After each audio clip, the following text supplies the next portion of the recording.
Cast is now starting. All attendees are in listen-only mode. Welcome, everyone. We're here to talk a little bit about the Iowa School Counselor Association District of Distinction Award. This is an application overview webinar, and we're just going to introduce ourselves. We've got a few people here to talk to you today about this. This is Amy Hospodarsky, and I'm the current president of ISCA. And this is Sue Shermer. I am the AEA rep on the ISCA board. And this is Meredith Doman. I'm with the Bright Foundation. And I'm Troy Bergman. I'm the ISCA Award and Recognition Chair. All right, so just to give just a brief history of how we got to this place, this award is something that the ISCA board has been considering for a time.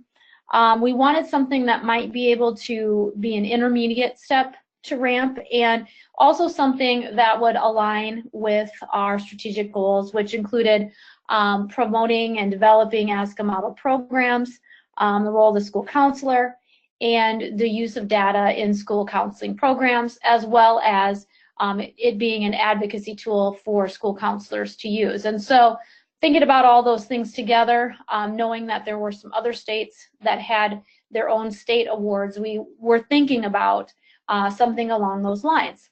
Now I'm going to hand off to Sue, and she's going to talk a little bit about the development of the award. Thanks, Amy.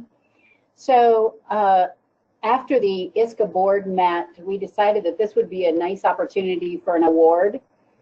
We have so many school districts in Iowa that have unique combinations of elementary and middle, or middle and high. And if you're going to apply for RAMP, each building has to apply separately. So because our Iowa code requires a K-12 articulated sequential school counseling program, and because the focus of the counselor academies across the state have focused on that very articulated sequential K-12 school counseling program, we decided that this would be a nice opportunity. But of course, ISCA already has so many of the rubrics in place.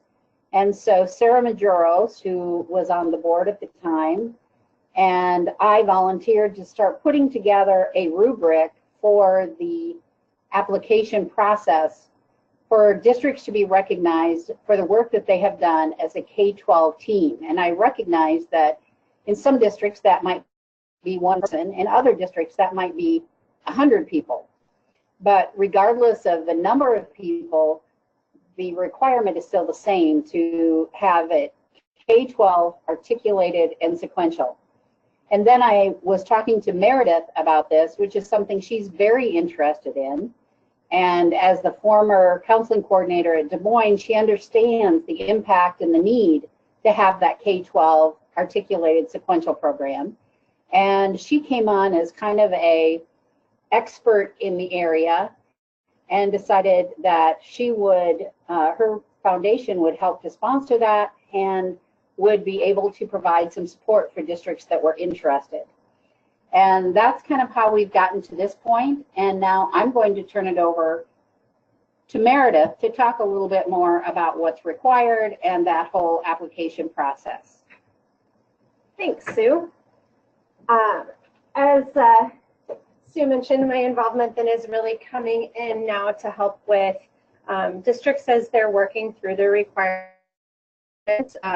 This pilot year being open to those who have participated in counselor academies should already have basically all of the information you need to complete this application. It's a matter of maybe adding some reflections, tying some pieces together, and plugging in any holes you might be missing through the different assignments that you've done throughout Counselor Academy. And so with piloting it this year, there's a pretty quick turnaround time with the applications being due December 31st. And so one of the things where I got involved was to help if anybody needs some support in filling in those gaps. Or we're still struggling with this one piece, otherwise we are ready to submit. And so I'm offering up any coaching or consultation through that application support process, and then have just been helping ISCA kind of behind the scenes and compiling all the documents that they've been working on.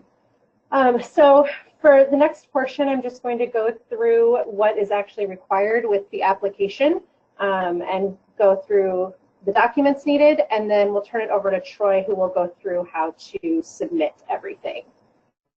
So bear with me here. I'm going to start with the application requirements. The things that you need to complete are all available on the ISCA website under the awards section, or the iowaschoolcounselors.org/districts of distinction with some hyphens in between there. But go to the awards page. You can find all these documents there to download. The first thing that you need to submit is just a cover page. And then I'll show you a picture of that, walk you through it, also the data profile, and then all of the different content that's listed here. And then to receive the award, we'll talk through each of the scoring categories here in a moment. So the first thing then is the award, the application cover page, which is a fillable PDF document available on the website. Really, this is just for contact information and being able to list all of the school counselors and administrators involved in the program that's K-12. And also an opportunity if you have any other professionals that you collaborate with on a regular basis that you would consider part of that school counseling program, to include them in their roles. And then finally, once all the districts of distinction are awarded, we want to make sure to get the word out. So there'll be press releases available. We want to notify school boards, superintendents, any media contacts there might be, and local newspapers. So as much information as you can provide to ISCA with those contacts, we will take care of getting you recognition and copies of that, and also distributing them through your community, which can really help you use this as an advocacy tool. I think about, why would I want my kids to go to school in a certain school district? Well, when I see that they're looking comprehensively at career, academic, and social emotional development K-12, that ups my perception of the quality education that they're receiving there. So that's the cover page. The next document you'll need to fill out is the adapted district data profile. And this was adapted from the ISCA template that's available for download through the ISCA website. So you can find our adaptation of it, though, on the ISCA website. There's some notes through here that you'll notice. If you hover wherever you see those red tabs on the file, complete what you have available and relevant for your district data. We understand, again, as there might be one counselor or 100 counselors, there might be some data that you can only get in an aggregate fashion, and you're not able to disaggregate due to the demographics, due to your numbers. So these are all there for you to fill out as you can. If you need to adjust some of that as you go, feel free to. Minimally, you need to include all students for these areas. Some demographic breakdowns, as case including race or other categories. If you need to change that to white, non-white, or look at other categories, feel free to do what makes sense for you. The overall purpose of this document is to help the reviewers have context for the rest of your application. So on one hand, it's helpful for you in knowing your data. The purpose for including it here is not that the reviewers will be analyzing what you did with your data. They'll be using it to get a context for everything else. As you go through, there's the graduation rate, attendance rate, breakdown of students with IEPs, school safety, engagement data. Here's another area where you can fill in with the achievement. You'll notice there's a metric for elementary, middle, and high. Depending on how you have that broken down in your district, you need to pick one metric that's relevant to achievement at that level. So you pick the metric. There's the breakdowns to include as much as possibly is available. And that's just to, again, give context of what your school priorities are in your local district. So the next thing then that we need to look at will be the overall scoring criteria again. The way each of these categories will be scored, and you can see all of those listed here, is the 7 different categories. You need a total of 17 points out of 21, with no less than a 2 in each category. A 2 signifies that you've included an explanatory narrative and you've had all the requested supporting documentation. And again, making sure that there's no errors that would distract from the readability of your content. So just give a proofread on those narratives and make sure they're explainable and understandable to others. what will take that up to a 3, which you'd need to have in just at least 3 categories in order to receive the distinction, is looking at a little bit more reflection. Ideally, it would be connecting areas of one program to the other. So say your small groups are connected to a curriculum area where you've assessed students who aren't getting it based on the curriculum at a tier 1 level, and then you provide a small group intervention, and those are clearly connected within your application. That would be something that would boost from a 2 to a 3. Also, more reflective narrative, not just explaining what you did, but reflecting on how the delivery went, how it will be modified for the future, or why you will continue to do it just as you did. Again, don't be scared to put something in here if it didn't work. The fact that you know it didn't work is what's important, and hopefully then you're reflecting on maybe how you'll change that in the future.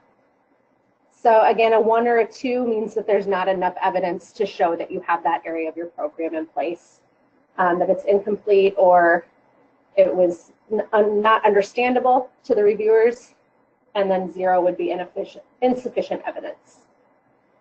So I'll take a minute and just go through each category briefly. I won't read all of these details to you, but for mission, vision, and beliefs, you need to make sure that you have all of those statements included.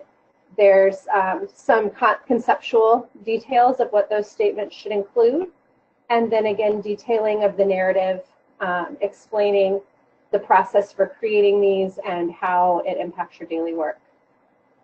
The professional competencies, management agreements are included, and that is a document designed to be one per counselor. Again, all of these are available through download on the ISCA website.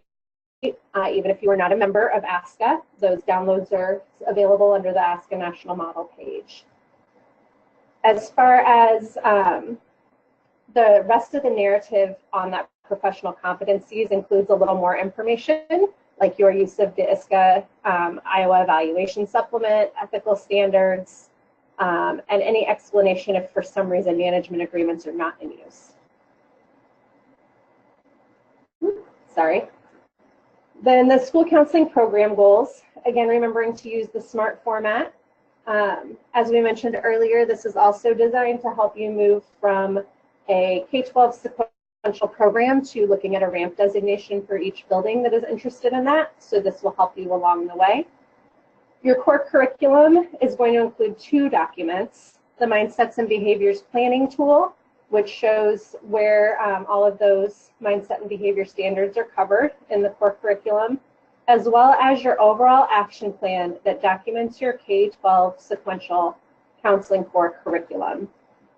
You do not have to include all the details of all the lesson plans, but in looking at that high-level document, you can get a glimpse of what topics are covered, what standards are addressed by what grade level, and what counselor is responsible for that.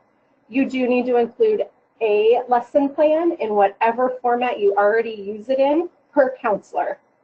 So if you are a single K-12 counselor, pick 1 lesson plan just to see what that looks like, and that can again be in whatever format works for you. Then again, a narrative again for each of these. With the small group responsive services, you're looking at an action plan again here, and looking at 1 small group action plan from each building. In the narrative, it'll be really important to talk about overall how small groups are determined, not just the particular action plan from each building that was included, but how does your K-12 counseling program determine small groups? What groups do you hold and why do you hold them? Then when you look at closing the gap, those action plans again are multi-tiered, data-driven, and you're looking specifically at academic, behavior, and attendance discrepancies for your student groups. How are you closing the gaps for the students? So you need to show that you know what gaps exist and what you're doing to address one of them. Again, using the ISCA templates for that, and a narrative discussing through how you identified that gap in your data review and why this particular area was chosen, especially if you have multiple gap areas that your school district is working on. Why did you prioritize the one that you prioritized? And again, that should be for each level of school counseling program. So you interpret that how that makes sense to you. If you are a elementary building or a K3, 3, 4, 5, or intermediate, a combination of breaking down between elementary, middle, and high, or by building, but each level of your program should be addressed with that closing the gap plan. For the program evaluation reflection, this is, again, looking on your 4 key areas of a comprehensive program: leadership, advocacy, collaboration, and systemic change. And how do you infuse those 4 things to impact students? When I applied for RAMP years and years ago, I remember having this same quote there, and a counseling coordinator at the time said, make it matter that kids have counselors in your school. Why does it matter that they're there? How does your program leverage that leadership, advocacy, collaboration to create systemic change? Reflect on that. We know you could probably talk for pages and pages on that, so the written response should be 500 to 1,500 words. And again, this will all also help you if you're ready to apply for a RAMP designation in meeting some of those requirements. Excuse me.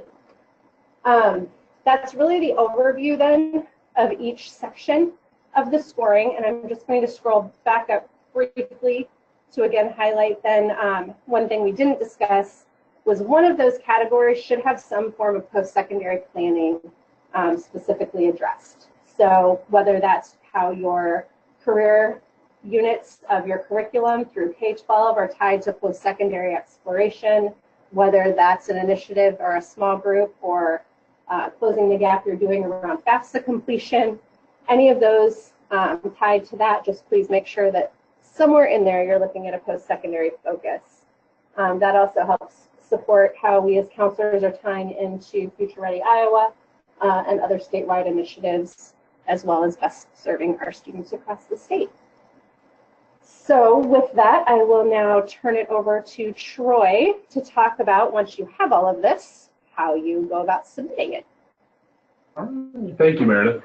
I just want to mention again, all of the documents that Meredith was showing can be found on the ISCA website. If you go to iowaschoolcounselors.org and then go into the membership section and awards under the District of Distinction, and so that will, oh, thank you very much for showing that, get you into that so you can see the application requirements, and then probably the one document is then that how to apply.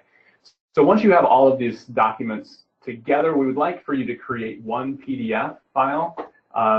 Here at my school, that would probably be me printing all of those documents out and then scanning them in as a PDF. There is some PDF joining software that you might have access to. If you're having difficulty with that, there might be some, someone in IT with your school that might be able to help you with that.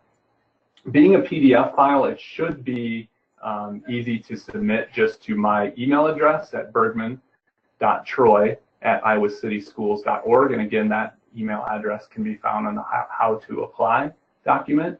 So it should be size-wise, there shouldn't be any problem submitting that to me, but if it does prove to be complicated and you find it easier to either put it in a Google Drive or Dropbox or something like that, you can also email me that link, and then we can probably collect that together to get to the scoring team. If you do have any other technical issues or anything, or have any questions, you go ahead and email me as well. Some of the questions about the application itself, Meredith, if I'm correct, they'll contact you with some of those questions. Is that correct? Yes, that's correct. I can take care of any content questions, or if as you're digging through, you look at the criteria saying, well, does this mean this or does this mean that? We tried to explain most of the nuances in this webinar, but understanding there might be more.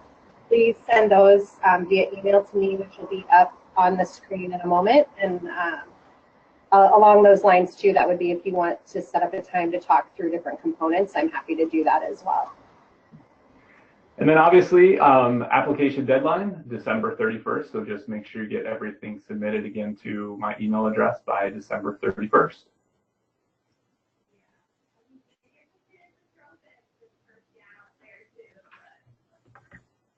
I think that's all I have. Okay, so you can see the contact information there.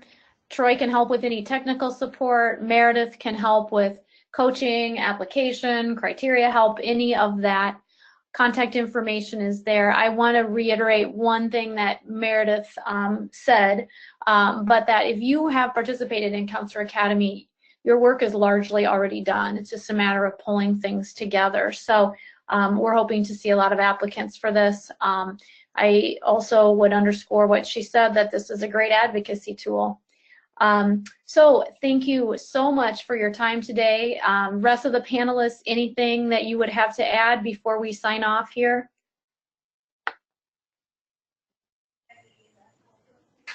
Nope, not for me. Okay. Nope, not from Sue and I either. I think we're set. So thanks to Troy, thanks to Meredith, thanks to Sue for their expertise with this as well. And thanks to all of you for joining us. And look forward to seeing the award winners for ISCA District of Distinction. Thank you.